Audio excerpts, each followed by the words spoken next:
Hello viewers, अस्सलामु अलैकुम वरहमतुल्लाहि वबरकातुहू। खुशामदीद कहते हैं आपको ट्यूटोरियल नंबर 4 में पाकिस्तान लर्नर्स की जानिब से। आज हम पढ़ाएंगे आपको कि क्या इस्तेमाल है सम का। सम यानी किस तरीके से हम किसी भी नंबर की वैल्यू को जमा कर सकते हैं।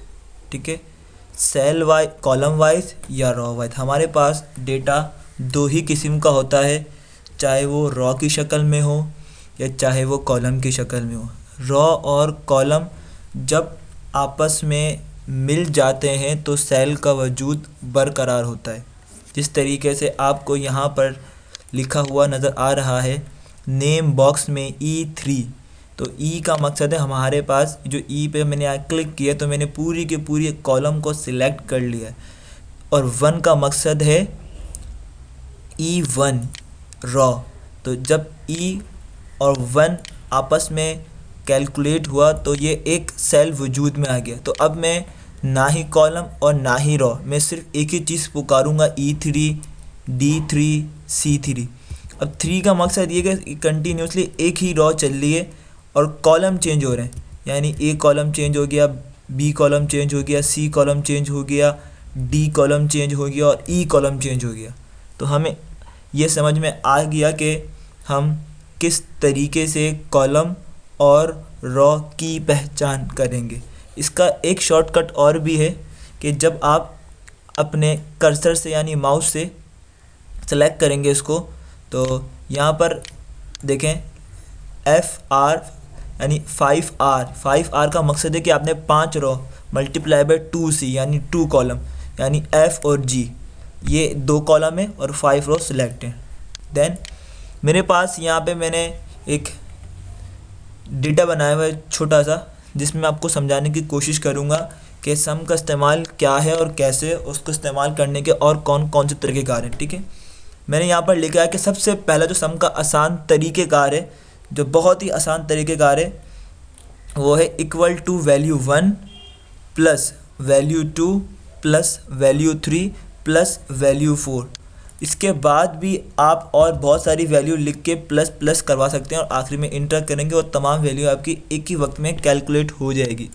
मैंने प्रेस किया equal to B3 shift plus B4, ठीक है, फिर नेक्स्ट और कर दिया इंटर।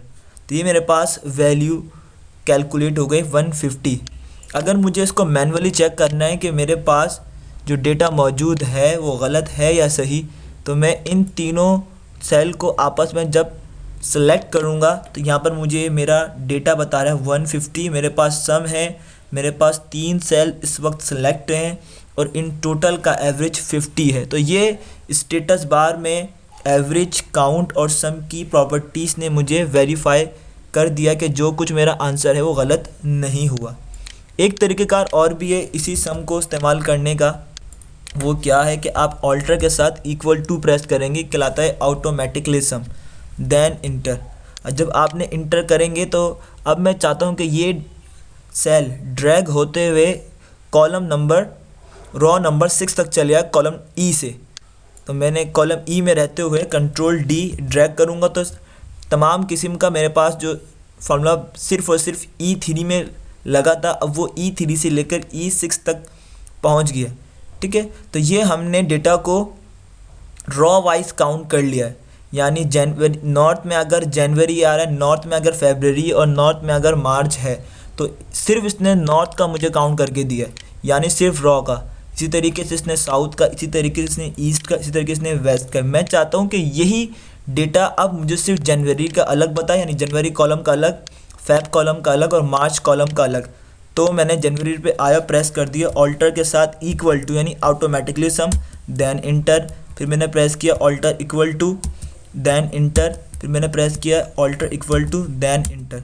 तो अब इसने मुझे डेटा कॉलम वाइज मुकम्मल तौर पे काउंट करके बता दिया है। ठीक है, आपको पास जो मेरे पास यहाँ कलरिंग नज़र आ रही है लाइट ब्लू और डार्क ब्लू, हम इसे कहते हैं फॉर्मेटिंग। और ये फॉर्मेटिंग कैसे होती है, इसके लिए आप सबसे पहले अपने सेल को सिलेक्ट करें जिस एरिया में आप फॉर्मेटिंग करना चाहते हैं। ठीक है, और कंट्रोल 1 प्रेस करें, जिसे हम कहते हैं फॉर्मेटिंग सेल और आप चले आएंगे बॉर्डर्स पर। इस वक्त जो मैंने बॉर्डर यूज़ किए हैं वो एक सिंपल स्टाइल यूज़ किए हैं, ठीक है।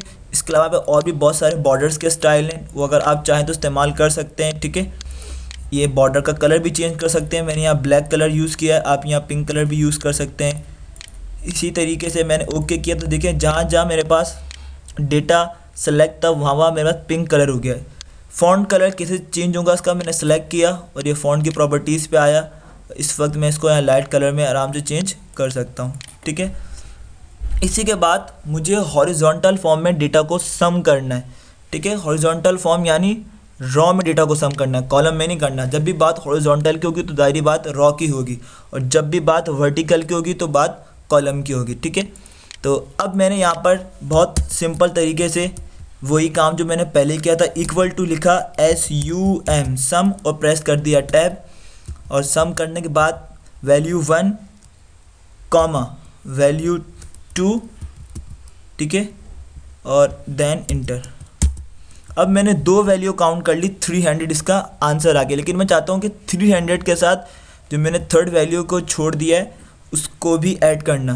तो इसके लिए मैं F2 यानी रीनेम सेल करूँगा और C12 के बाद मैं आके क्लिक करूँगा और कॉमा प्रेस करूँगा और यहाँ पर लिख दूँगा B12 C12 और D12, ठीक है, और लिखा मैंने और इंटर कर दिया। अब इसने आंसर मुझे वेरीफाई किया 600, तो गालिबन सही है। इसी तरीके से मुझे वर्टिकल सम करना है, तो वर्टिकल सम करने के लिए भी वही आसान तरीके का जो मैंने आपको बताया, ऑल्टर प्लस इक्वल टू, ठीक है।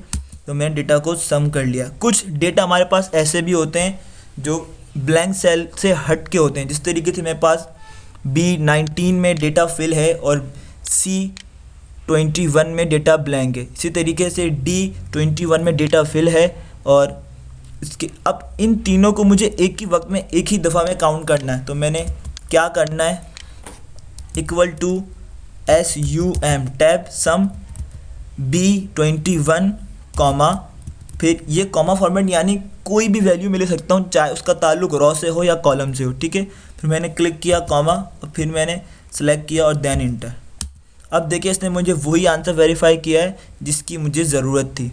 मल्टीपल रेंज, किस तरीके से हम मल्टीपल रेंज, किस तरीके से हम डेटा को एक ही वक्त में एक ही तरीके से सम कर सकते हैं। जिस तरीके से यहाँ मैंने 3000 लिया है, 200 लिया है, 100 लिया है, इन तमाम को हम एक ही वक्त में किस तरीके से सम कर सकते हैं, ठीक है।